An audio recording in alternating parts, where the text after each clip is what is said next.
I'll be honest, because I knew a little bit of the history. On October the 8th, I said this is a genocide. This is not hostage rescue. They want to just kill them all. We're going to carpet bomb the whole of Gaza.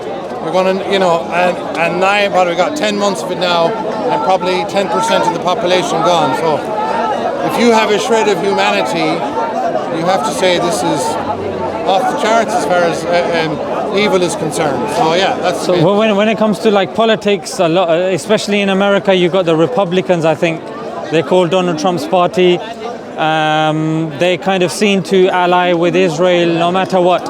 No matter what happens, even over here in the political parties, you've got the Labour Friends of Israel, Labour Friends of Conservatives, etc. You're right. So, what is the sentiment amongst the Christians, and where's the difference? Like, tell us a bit more about that. I'm so happy you asked about that. I think okay, first of all, the church was split at the time of Martin Luther. It was a Catholic church from the beginning with Jesus Christ. This is a different Martin Luther to Martin Luther King. Correct. Just for the viewers, yeah. He was a German monk who could no longer tolerate the ascetic life of the monks. He could never control his passions, and he basically said, I don't have a human will, and he kind of blamed God for his sins. And the church split. But in England, that happened then with Henry VIII. He stole the land of the church, and you had Protestantism, essentially, which was really...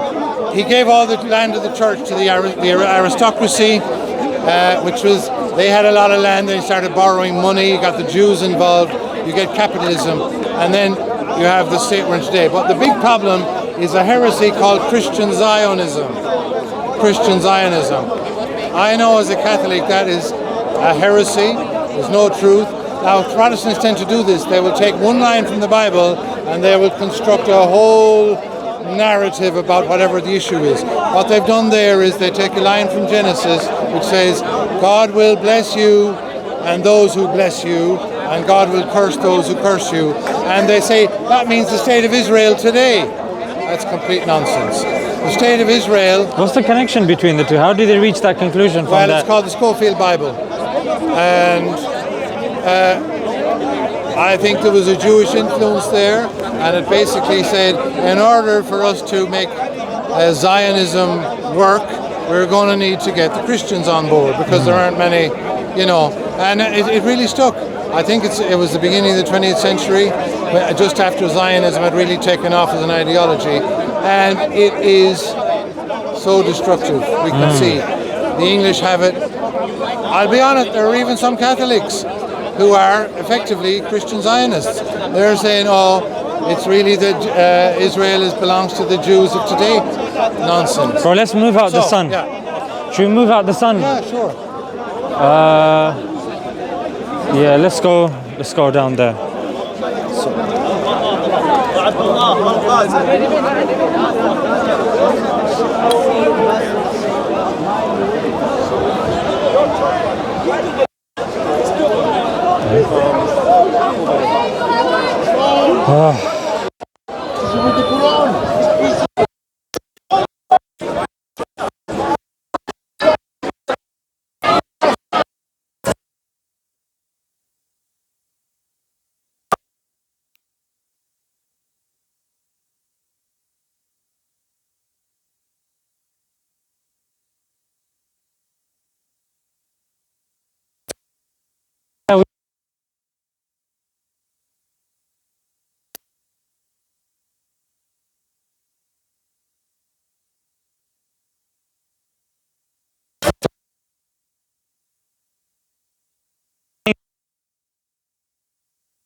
But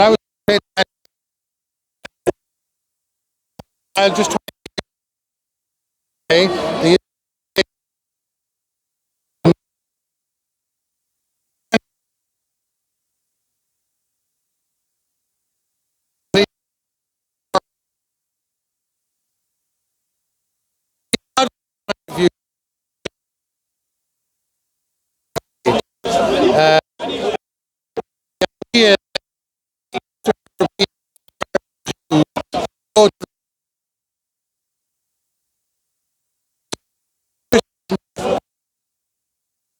never accept it. Okay. If you're going to all the Palestinians, I mean, you know, I think the state of Israel has now delegitimized itself by its behavior. If genocide doesn't delegitimize you, if sodomizing prisoners doesn't delegitimize you as an agenda, as an entity, then I don't know what is. But so the Catholic position is Jesus came into the world. The Jews were divided at the time, which, by the way, this means it's not about race or DNA. The Jewish people had a choice. Are you going to accept the Messiah or are you going to reject him? The ones that accepted him, his mother, the disciples, and all the other early Christians, they're called Christians. The Jews who rejected him are called the Jews. This is how St. John describes them, identifies them in the Gospel.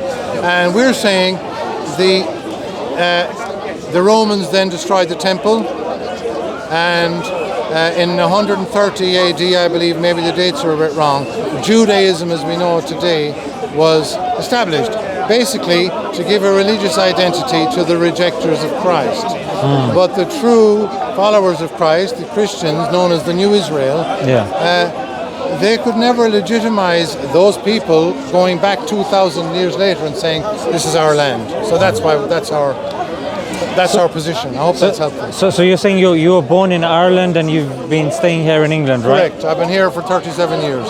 Because I was looking at the history of Ireland as well, and the concept of Northern Ireland, where England planted some Protestants there, That's right. just so they can have a foothold and Correct. you know some influence over Ireland. And you know, do you hope that one day, or are you optimistic that one day Ireland will all be one unity, or do you think, or are you kind of I mean, that's a very good pessimistic? question. I just to kind of put a bit of historical context on this, the Oliver Cromwell, who was, in a sense, he was the man who brought genocide to Ireland, we would say. Oh, really?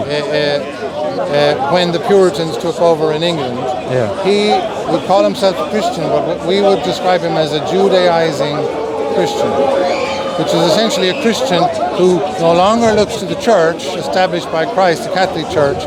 Now, when you break away from the Catholic Church as a Christian, you will tend to look to the Jews for a deeper identity, and you look to the Old Testament morality, and that's what he brought to Ireland. So when we sympathize with the Palestinians, it's mainly because of our Catholic faith, but also because we know what occupation is like. There you go. We know what genocide is like. We know we suffered a famine. Yes. There was loads of food in Ireland, but the Protestants, because of their addiction to free trade, they thought, well, this is just the invisible hand of free trade working, and kind of tough luck on the earth. I'm not saying some Protestants didn't help. They had soup kitchens and they sent maize from India, but essentially that was a famine brought about because they were no longer Christians and they were free traders. So that's why we have the sympathy. Now, sorry, the second part of your question then was... Do you see Ireland? Do you see Ireland becoming one? Well, look, you know, we would say the plantations were an injustice, but they happened, and we can't, in a sense, hold the Protestants living there today and say, you know, you got to go back to Scotland, and we're going to have a united Ireland based on a kind of an ethnic Irish group. The other part, there's a couple of other elements really. We got to recognise the historical reality. I guess there's a certain kind of natural justice to having it as one island. You know, it seems kind of crazy that a small island is divided into two. But we believe in religious freedom. I could try to persuade you to become a Catholic, but I would never force you. You know, it's an invitation always, and God does the conversion. So, but could we become one island with Catholics in the south and Protestants in the north? Yeah, I think we could. In fact, what I think's been very heartening, sadful at the same time, is a lot of Catholics are not practicing the faith. A lot of Catholics in the south of Ireland have essentially are thinking like Jews: gay marriage, abortion, trans. You know, that whole, we might call it the rainbow agenda. Well, if you're a Catholic, you can't buy that. And the people holding the line better on the island are the Protestants. So, really? Yes. So I think Catholics in the south, Catholics in the north, and the Protestants, we could have an alliance, and we could be one nation under one God. And again, leave aside our differences, but we could live in harmony, like I think we can do with Muslims, you know. Seeing as you're saying that Catholics originally was the line that got split primarily by Henry VIII and the likes, and Martin Luther, you mentioned. If Catholicism is, quote unquote, according to you guys, the unadulterated line of Christianity, Yes. then why is it? I don't understand why the Catholics are not holding firmer on their faith, knowing that they are occupied people. Like, for example, in Palestine, Palestinians are very fervently holding on to their faith, and they are defending their faith, they are practicing their faith. Why do you think the Irish Catholics aren't doing that? What's facilitating it, and where do you see it change? Well, are you saying Irish Catholics specifically, or Catholics in the West? Sorry. Irish Catholics. Why are Irish Catholics not stronger in defending Palestine? No, sorry. are not strongly defending. For example, you said it's got LGBT okay. and all this sort of Good stuff. question. Why are they not staying firm to their faith? That's a very good question. I suppose the first simple answer is baptism makes you a Christian, but God never takes away your free will. And every Catholic in Ireland could say, I'm for abortion and I'm for gay marriage, because God doesn't take away your free will. But that doesn't invalidate Catholicism, it invalidates their commitment to it. So in other words, why? Because they've lost their faith, and they're bad Catholics. And why did that happen? Sorry if I'm going on too much. No, it's fine. Well, you know. Just to interject the point with regards to the Protestants, you said it seems like the Protestants in Ireland are practicing their faith and sticking by their faith more so than the Catholics. And I get, and this is the concept we have in Islam as well, that we have free will, and you've got the things that influence Muslims and this and that.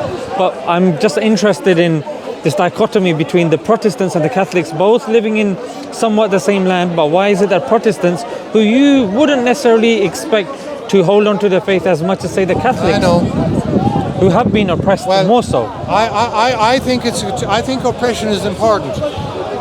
Essentially, Protestantism in England is over, I would say. I mean, the Church of England is there, but when you accept the rainbow, you're not Christian.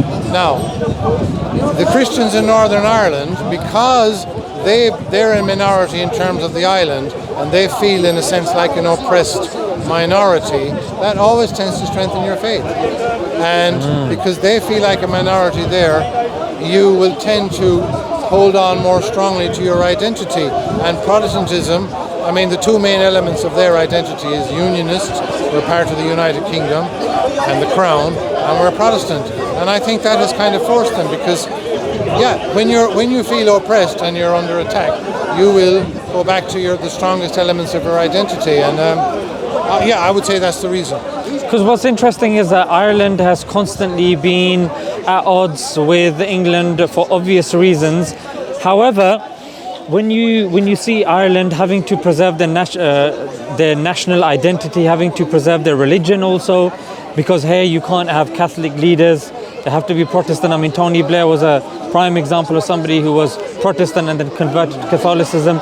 So seeing that, I would have thought that the Catholics, it's interesting, I'm just fascinated by it. Where do you think this LGBT phenomena is coming from in Ireland? Well, okay, and so if we take, in a sense, we can almost contrast that sort of siege mentality of the Northern Protestants and apply it to the South. I was born in '64. I grew up, the sexual revolution was in full swing. My faith, I would say, effectively, as a young guy, I lost the faith, because I heard Led Zeppelin and Thin Lizzy and Status Quo and the rock and roll revolution, heavy drinking, and the girls were in miniskirts and tight jeans, and I thought, wow, I have to be in this game. And I wasn't even a rebel. I love my parents. I knew when they said, stick with the moral order. The priest said it. I knew they were right, but I just, temptation. We're all fallen. Now, that was part of it. Then we had what you call the Celtic Tiger. We had this massive debt-fueled boom, property boom, people were going in to borrow money to buy a house, and the bank manager said, I think you need a holiday in Spain and a new 4x4. I think we became materialistic. So we had, in a sense, the sexual revolution, mammon, the money. We got very materialistic. And then the third element, we're well educated, we're English speaking. Google, Facebook, you can, I'm not, all the big global techie giants, run by Jews mainly, they came into Ireland, and sorry, but that whole hegemony, globalist hegemony, is not amenable to Catholic faith. So the media and the big techs, basically they set about finishing the job, and I think they succeeded. But you'll never kill the faith. Just like, I'm just saying as an example, 99% of Muslims, I'm just saying as an example, 99% of Muslims in England could become materialistic, but a true Muslim is not going to be fooled. And that only invalidates them, not Islam, even though we have disagreements about how we've said that. So I hope that's helpful, No, it was a very helpful conversation and very fascinating. And obviously we have a lot of love for the Irish people. That's why it's important to kind of understand. And even with the Christians, we're told this is important. Yeah, that the Christians are the closest to you. And even when it comes to the Christian faith, and certain figures that are respected in Christianity are also respected in Islam. For example, you probably heard last week when it came to the French Olympics opening ceremony, the Muslims were the first, one of the first that came up. And were like, how comes you guys are taking this sort of stuff? And we were the first. I uploaded on my channel as well. It's somewhat, it's got a good following. So we amongst the first to stand up and defend the honor of Jesus, peace be upon him. Yeah, that's why we can have an alliance. We can work together. Now, I think the Olympics. By the way, just before I mention the Olympics, because it's so important, it's such a marker of what's happening. You're saying the Irish don't lose faith in the English Christians or even good Americans. Christian Zionism is very deeply rooted, but again, it does not represent all Christians. There are plenty of good Christians in England who are completely horrified by the genocide and by, but Israeli soldiers sodomizing prisoners, and then the Israeli public are saying, free our men. This is off the charts. If you ever want to say, where is Sodom and Gomorrah, it's been re-established in Israel. Their own news handles, Times of Israel, you'll see, I can show you screenshots where they say Israel is the gayest, Tel Aviv is the gayest city on earth. That's right. Now, which brings us to the Olympic opening ceremony.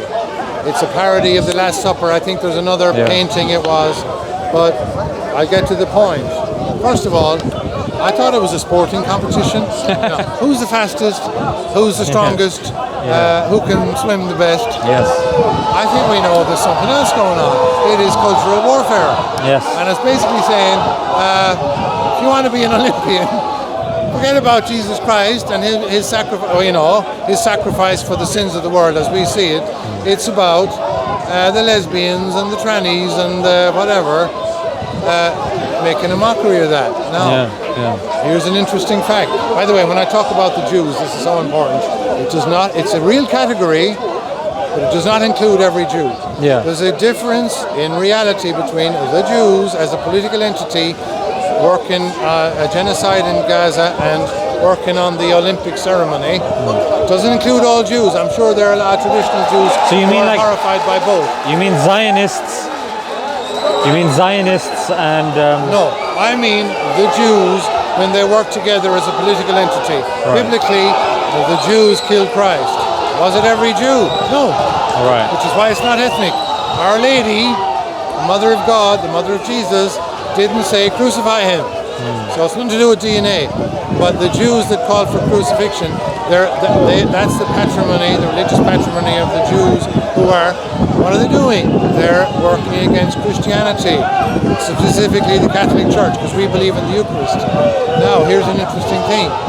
The director, did you see the fat lady in the middle? She has come out and said, my name is Barbara Bush, probably not her real name.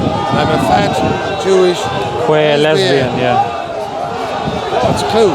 The director think his name is Dominic Joly or Daniel Joly. Yeah. He's a Jewish homosexual.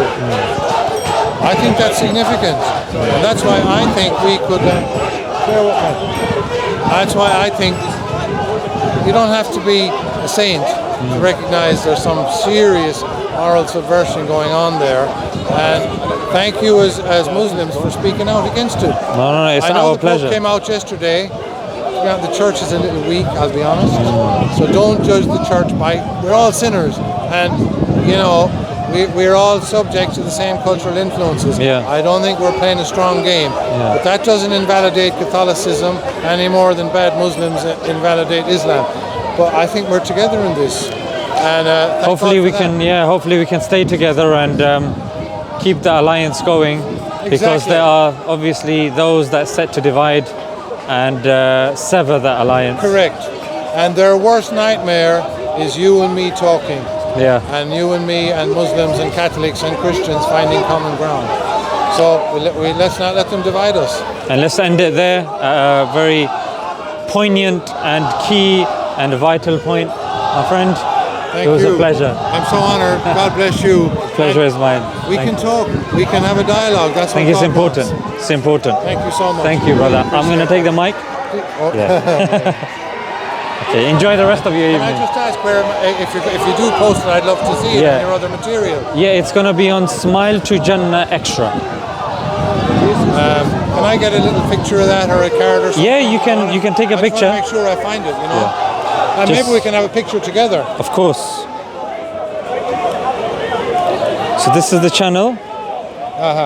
You can just take On a picture YouTube, of it. right, Yeah, just take a picture. This is how everything is communicated these days. It's unbelievable. Beautiful. Can I ask one of the young men to maybe take a picture? Abdul Karim, can you take a picture? Would you mind? Thank you, brother. And then take... Thanks again. What's your name? Zishan. Zishan. Oh, Sean and Zishan. Sean and Zishan. I love it. Whoa. Yeah. And then one on on mine, Sean do a portrait. Do a portrait, yeah. Whatever looks good. Sean and Zishan, I love it.